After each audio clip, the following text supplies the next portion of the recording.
Hello दोस्तों, नमस्कार। स्वागत है आपका अपने यूट्यूब चैनल द अर्थ पर।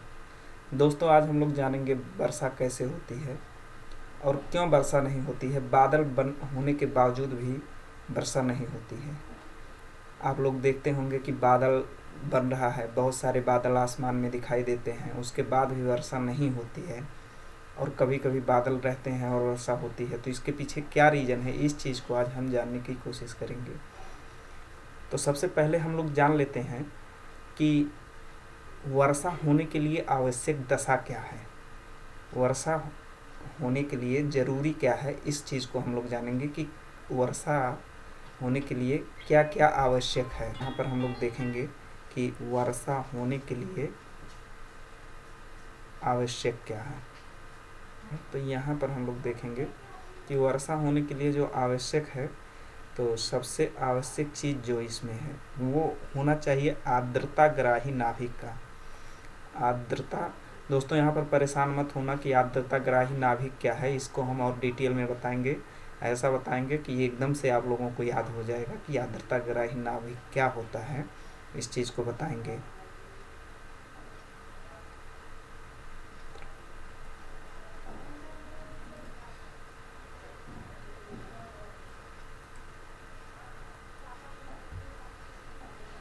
नाभिक, और दूसरा जो होना चाहिए वो है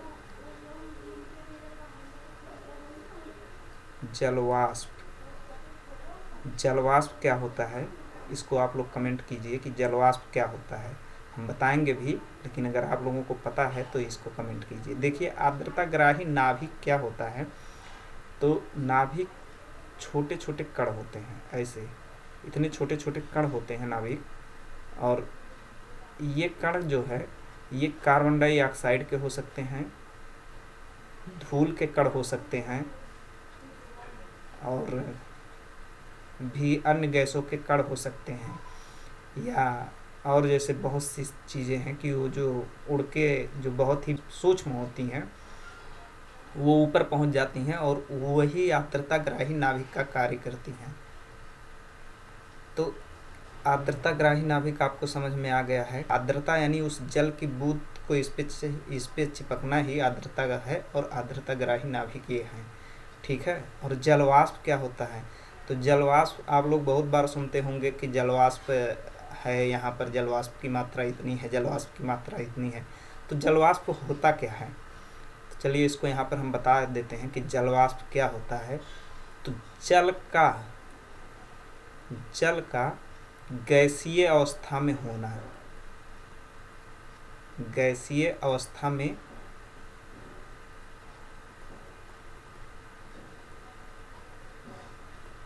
होना ही गैसीय अवस्था में होना ही जलवाष्प है।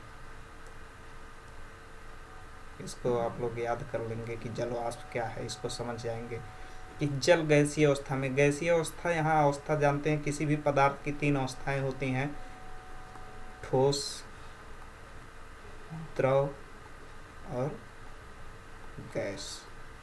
तो गैसीय अवस्था में होना, जल का गैसीय अवस्था में होना ही जलवाष्प है। अब हम लोग समझेंगे कि क्यों ऐसा होता है कि बादल बनते हैं और उसके बाद भी वर्षा नहीं होती है। तो यहाँ पर समझते हैं कि बादल बनते कैसे हैं। तो बादल बनने के लिए दोस्तों जो आवश्यक है, देखिए पहले ये जान लेते हैं कि किस प्रकार से बादल से वर्षा नहीं होती है। तो ये वाला जो बादल है, इससे वर्षा नहीं होगी। ये आपको बादल के रूप में दिखाई दे रहा है, लेकिन इससे बरसात नहीं होती है। क्यों नहीं होती है, आगे हम बताएंगे। और उसके बाद में यही बादल जब इस रूप में कन्वर्ट होता है, उसके बाद में और ऊपर उठने के बाद में इस रूप में आता है और यहाँ से वर्षा चालू होती है। अभी इनके प्रकार हम बता रहे हैं कि ये कैसे बनता है, ये कैसे बनता है, ये कैसे बनता है। तीनों एक ही प्रक्रिया में हैं, और तीनों जब हम लोग नीचे से ऊपर देखते हैं तो हम लोगों को तीनों अवस्थाएं जो हैं हमको बादल के ही रूप में दिखती हैं, और लगता है कि इतनी बादल है उसके बाद भी बारिश नहीं हो रही है। तो जो नहीं होती है वो इस अवस्था में बादल रहता है, इसलिए नहीं होती है। अब आगे हम लोग समझेंगे कि इस अवस्था में होने से क्या मतलब है। तो देखिए कि सबसे पहले बरसात होने के लिए बादल बनने के लिए सबसे पहले जो ज़रूरी है वो है जलवाष्प। और जलवाष्प कहाँ से मिलेगा? मान लीजिए जलीय क्षेत्र है, जैसे तालाब मान लेते हैं इसको, और यहाँ पर जो है टेम्परेचर अधिक है, तो यहाँ की जो वायु है वायु गर्म होगी। यहाँ से जब वायु गर्म होगी, वायु जब गर्म होगी तो ऊपर उठेगी, और यही वायु जब ऊपर उठेगी तो ये अपने साथ यहाँ गर्मी होगा तो जो इसमें पानी है वो उबलेगा, यानी वो पानी भी गर्म होगा, और पानी गर्म होगा तो गर्म होने पर कोई भी पदार्थ जो है वो अपनी अवस्था में, यानी किसी भी पदार्थ को अगर आप ऊर्जा देंगे तो ऊर्जा मिलने पर गर्म होना क्या है? गर्म होना एक तरह से किसी भी पदार्थ को ऊर्जा देना है, और किसी भी पदार्थ को अगर आप ऊर्जा देंगे तो अपने अवस्था में परिवर्तन करता है एक लिमिट के बाद, यानी एक लिमिट से जब ज़्यादा ऊर्जा उसको मिलेगी तो वो अपने अवस्था में परिवर्तन करेगा। उसी प्रकार इस तालाब में जो पानी है वो पानी जब गर्म होगा तो इसके ऊपर वाले जलवाष्प में कन्वर्ट होना, बदलना चालू होगा, और ये हवा के साथ मिल जाएगा। अब ये हवा जो है ये गर्म होगी, गर्म होने पर हवा हल्की होती है, और हल्का जो होता है वो चीज़ ऊपर उठता है। जैसे जो चीज़ हल्का रहेगा वही ऊपर उठेगा, तो ये जब ऊपर उठेगा तो इसी के साथ जलवाष्प भी ऊपर उठता है। अब यहाँ पर एक चीज़ हम लोग समझते हैं कि यहाँ पर एक नियम है साइंस का, वो कार्य करता है कि जैसे जैसे हम लोग ऊपर बढ़ते जाएंगे वैसे वैसे जो है टेम्परेचर घटता जाता है।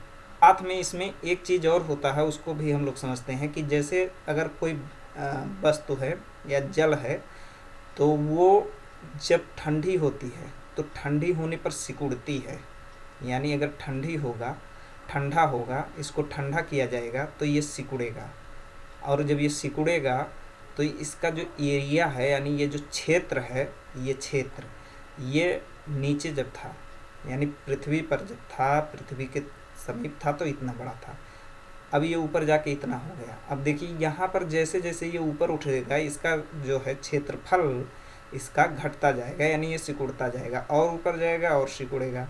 ऐसे ऐसे पहुँच के ये एक जगह ऐसा आता है जहाँ पर इसमें जलवाष्प जो मौजूद है, ये जलवाष्प जैसे जैसे मान लीजिए इसमें इस पूरे क्षेत्र में हम कह रहे 20 ड्रॉपलेट्स हैं, यानी 20 जलवाष्प हैं, 20 कण हैं जल के। यहाँ पर 20 कण जल का है, यहाँ पर पहुँचा, अभी भी देखिए जल का कण जो है वो तो उतना ही रहेगा, वो जितना मौजूद है उतना ही होगा, बल्कि ठंडा होने पर ये कण जो है और भारी होते जाएंगे। जल के साथ ये नियम होता है कि जल जैसे जैसे ठंडा होता है वैसे वैसे वो भारी होता जाता है, और जैसे जैसे गर्म होगा हल्का होता जाएगा, यानी ये यहाँ पर और भारी होता जा रहा है। जैसे ऊपर पहुँचेगा तो ये अपने छोटे वाले को भी अपने पास बुला लेगा, इतना हो जाएगा, इतना बड़ा हो जाएगा। लेकिन इसका जो क्षेत्रफल, वो क्षेत्रफल जैसे जैसे भारी होगा वैसे वैसे और ज़्यादा क्षेत्र को घेरना चालू कर देगा।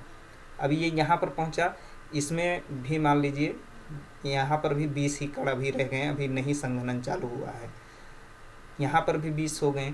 संघनन तब तक नहीं चालू होता है किसी जल में जब तक कि वो संतृप्त ना हो जाए। अब यहाँ पर जब हम पहुँचेंगे तो यहाँ पर भी वही 20 कण हैं। अब यहाँ पर जब हम 20 कण को रखेंगे तो देखिए यहाँ पर अब 20 कण रखने की जगह नहीं है, यानी अब जो है ये कण बहुत पास पास हो जाएंगे, यानी इस रूप में आ जाएंगे। ये देखिए अब ये बहुत पास पास आ रहे हैं। अब इसको जब देखा जाएगा तो ये जल के कण जो हैं हमें बादल के रूप में दिखाई देंगे, लेकिन ये अभी बादल नहीं है। ये मतलब साइंस में इनको बादल नहीं माना जाता है। इनके लिए जो शब्द प्रयोग किया जाता है उसे कहा जाता है मेघ सीकर, यानी क्लाउड ड्रॉपलेट्स इनको कहा जाता है। लेकिन आम बोलचाल की भाषा में इन्हें भी जो है बादल में ही कंसीडर किया जाता है, यानी बादल ही समझा जाता है। और ये बादल हैं भी एक तरह से, लेकिन ये वर्षा कराने वाले बादल अभी नहीं बने हैं। अभी यहाँ पर जब बादल बन जाता है तो ये संतृप्त अवस्था में पहुँचती है, और उसके बाद में जैसे ही संतृप्त अवस्था में पहुँच जाएगा ये वायु जैसे ही ऊपर पहुँच गया, मान लीजिए यहाँ पर आ गया, ये 10 किलोमीटर के ऊंचाई पर पहुँच गया वायु, अब 10 किलोमीटर की ऊंचाई पर वो वायु संतृप्त हो जाएगी, और संतृप्त जैसे होगी तो इस प्रकार के पहली बार संतृप्त होने पर जो पहली बार जो बादल बनेगा वो इस प्रकार का बनेगा। और ये जो बादल है इससे वर्षा नहीं होगी, क्योंकि ये पहली बार बन रहा है, यानी पहला जो संघनन हो रहा है वो संघनन से संतृप्त होगी। तो पहली बार जब संघनन होगा तो इस तरह का बादल बनेगा। उसके बाद क्या होगा, अब ये इससे अब वायु और ऊपर उठेगी, और ऊपर कैसे उठेगी, यहाँ पर इसको जो ऊर्जा मिलेगा, तो देखिए संघनन जब होगा, यानी संघनन जब होगा तो ये संघनन होने पर ये और ये पार्ट, ये दोनों पार्ट ऐसे जब जुड़ना चालू करेंगे तो एक आप लोग पढ़े होंगे फिजिक्स में एक नियम है जिसे लेटेंट हीट, गुप्त ऊष्मा कहा जाता है। गुप्त ऊष्मा जो है, जब कोई चीज़ सिकुड़ती है तो गुप्त ऊष्मा रिलीज होता है, यानी गुप्त ऊष्मा उसमें से निकलती है। तो गुप्त ऊष्मा जब निकलेगी तो इस वायु को वो गर्म कर देगी, यानी जैसे जैसे ये दोनों कण एक में मिलना चालू किए, ये दोनों कण, तो इनके बीच में अब ये देखिए सिकुड़न, जैसे दो अलग अलग थे पास में आए तो ये सिकुड़ना चालू हो रहे हैं, जैसे जैसे छोटा होते जाएंगे ये सिकुड़ना चालू करते जाएंगे। अब ये यहाँ से आप देखेंगे तो ऐसे ऐसे मिलते हुए जाएंगे, लेकिन इनके बीच में अभी भी दूरी है, देखिए इनके बीच में ये दूरी बनी हुई है। अब यहाँ से ये गुप्त ऊष्मा को रिलीज करेंगे, और ये गुप्त ऊष्मा यहाँ पर जो वायु मौजूद है इस एटमॉस्फेयर का टेम्परेचर बढ़ा देगी, और जैसे ही टेम्परेचर बढ़ेगा यहाँ के वायु की, ये वायु पुनः ऊपर जाएगी, और ऊपर जाएगी और ठंडी होगी, और ठंडा जब होगा तो यहाँ पर जैसे ही और ठंडा होगा तो ये बादल बनना चालू होंगे। ये अब ये वाले जब बादल बन जाएंगे तो ये बादल जो है बरसात के बादल हैं, लेकिन अभी भी ये बरसात नहीं कराएंगे। अभी ये बरसात तब तक नहीं कराएंगे जब तक कि इनमें वायु को झेलने का, यानी वायु जब तक इसको रोक सकती है नीचे गिरने से, तब तक ये नहीं कराएंगे। यानी गुरुत्वाकर्षण बल एक होता है जो चीज़ों को नीचे खींचता है। वायु ऊपर जा रही है तो इस बादल पे वो फोर्स लगा रही है, यहाँ पर इस पे फोर्स लगा रही है और इसको नीचे, इसके कण को नीचे गिरने से रोक रही है। जब ये और ऊपर जाएंगे तो इनका आकार छोटा होगा, और आकार छोटा होगा तो ये भारी होंगे, और जैसे ही ये भारी होंगे तैसे ये नीचे गिरना चालू हो जाएगा। इस प्रकार से जो है यहाँ पर बरसात चालू होगा। अब इसमें थोड़ा सा हम लोग और समझते हैं कि कैसे क्या होता है। जो बादल बनते हैं उसके लिए केवल एक वाष्पीकरण हम आपको बता दिए हैं, और इसके लिए जो है सजीव जो है भी जिम्मेदार होता है। जैसे मनुष्य है, पेड़ पौधे हैं, वो जब सांस लेते हैं और सांस छोड़ते हैं तो वहाँ पर जो एक क्रिया होती है, तो जैसे हम लोग सांस लिए सांस छोड़ें, सांस छोड़ने पर जो है हमारे अंदर से वाष्प निकलता है, यानी जल के कुछ बूंद उसके साथ जो है जलवाष्प में बदल के निकलते हैं, और वो जो निकलता है उसी को कहा जाता है वाष्प उत्सर्जन। और ये पेड़ पौधों से भी होता है। पेड़ पौधों में भी सेम प्रक्रिया होती है कि उनसे भी जो सांस लेते हैं, सांस जब छोड़ते हैं तो सांस के साथ में उनके ये जो है वाष्प, जलवाष्प निकलता है, ये भी जलवाष्प ऊपर जाएगा। इसीलिए आप लोग देखते हैं कि जहाँ पर पेड़ पौधे होते हैं वहाँ पर जो है ऐसे एरिया में भी बारिश की संभावना बढ़ जाती है। वो संभावना इसीलिए बढ़ती है क्योंकि यहाँ वाष्प उत्सर्जन से जलवाष्प की मात्रा जो है बढ़ेगी। और हम पहले भी बता चुके हैं कि आवश्यक दशा क्या है, यानी आवश्यक क्या है वर्षा होने के लिए, तो वहाँ पर एक जो हम बताए हैं उसमें जलवाष्प बताए हैं कि जलवाष्प होना चाहिए, आर्द्रताग्राही नाभिक और जलवाष्प दोनों होने चाहिए, तभी जो है वर्षा होगी। और जो इस चैप्टर का मेन टॉपिक था उसको भी बता दिए कि वर्षा क्यों नहीं होती है। बादल दिखते हैं उसके बाद भी वर्षा नहीं होती है, तो वर्षा जो नहीं होती है वो आप लोग जान गए हैं कि वर्षा क्यों नहीं होती है। एक चीज़ और थोड़ा सा हम बता देते हैं कि इसको समझ लीजिए। जैसे मान लीजिए ये कण हैं, ये कण अगर नीचे गिरते भी हैं तो अभी इनमें उतना घनत्व, उतना ज़्यादा ये सॉलिड नहीं हो पाए हैं, और ये जो है छोटे हैं, अभी बड़े नहीं हो पाए हैं, तो ये नीचे गिरते भी हैं। तो देखिए इनका जो गिरने का दर होता है बरसात का, वो दर होता है 30 किलोमीटर प्रति घंटा, यानी वर्षा की बूंदें जो दूरी तय करती हैं उनकी जो स्पीड है वो 30 किलोमीटर प्रति घंटा है। यानी वहाँ से नीचे आते आते ये उससे पहले पुनः वाष्पित हो जाते हैं। यानी जैसे नीचे आएंगे तो टेम्परेचर क्या होगा, बढ़ता जाएगा। यानी यहाँ जैसे जैसे नीचे आएंगे गर्मी बढ़ती जाएगी वायु की, और वायु की गर्मी पुनः इसको जो है वाष्प उत्सर्जित करके अपने साथ ऊपर लिए जाती है। इसलिए इनसे वर्षा जो है नहीं हो पाती है। अगर ये किसी तरह से नीचे गिरना भी चाहते हैं या बड़े भी हो जाते हैं, गिरते भी हैं, तो इनमें उतनी क्षमता नहीं होती है, ये उतने सॉलिड नहीं होते हैं और एक साथ उतने नहीं होते हैं कि ये लगातार जो यहाँ पर वायु है ये इन वायु को ठंडा कर दें। लेकिन जब इस तरह से बादल से वर्षा होती है तो इनसे भारी मात्रा में वो ऊपर से जो वर्षा जो बूंद गिरती है वो उनकी जो है क्वांटिटी जो है नंबर्स यानी बूंदों की जो संख्या है वो ज़्यादा होती है। तो मान लीजिए जैसे यहाँ पर बूंद गिर रही है, यहाँ पर इतने एरिया में बूंद गिर रही है, तो ये वाली अगर बूंद गिरेगी जो ये वाली है, ये वाली बूंद 10 ही गिरेगी, ये वाली 10 ही गिरेगी। अब ये 10 बूंद ही है तो इतने क्षेत्र को ये ठंडा नहीं कर पाएगा, यानी इसकी गर्मी इसकी ठंडक से ज़्यादा है, तो इसको पुनः गर्म करके अपने साथ ऊपर ले कर जाएगा। लेकिन जब ये वाला बूंद गिरेगा तो ये इतने एरिया में 100 गिरेगा, इतने एरिया में ये 100 गिरेगा। अब जब ये 100 गिरेगा तो ये 100 इसके लिए ज़्यादा है, यानी ये अपने साथ साथ जब आएगा तो इसको भी ठंडा कर देगा। इसीलिए जब बारिश हो जाती है तो बारिश के बाद हम लोगों को ठंडक महसूस होता है, क्योंकि वो जो बारिश के बाद ठंडक महसूस होता है उसका भी कारण यही है कि ये नीचे वाले वायु को ठंडा कर देता है, इसके टेम्परेचर को कम कर देता है। ठीक है दोस्तों, आज के लिए इतना ही।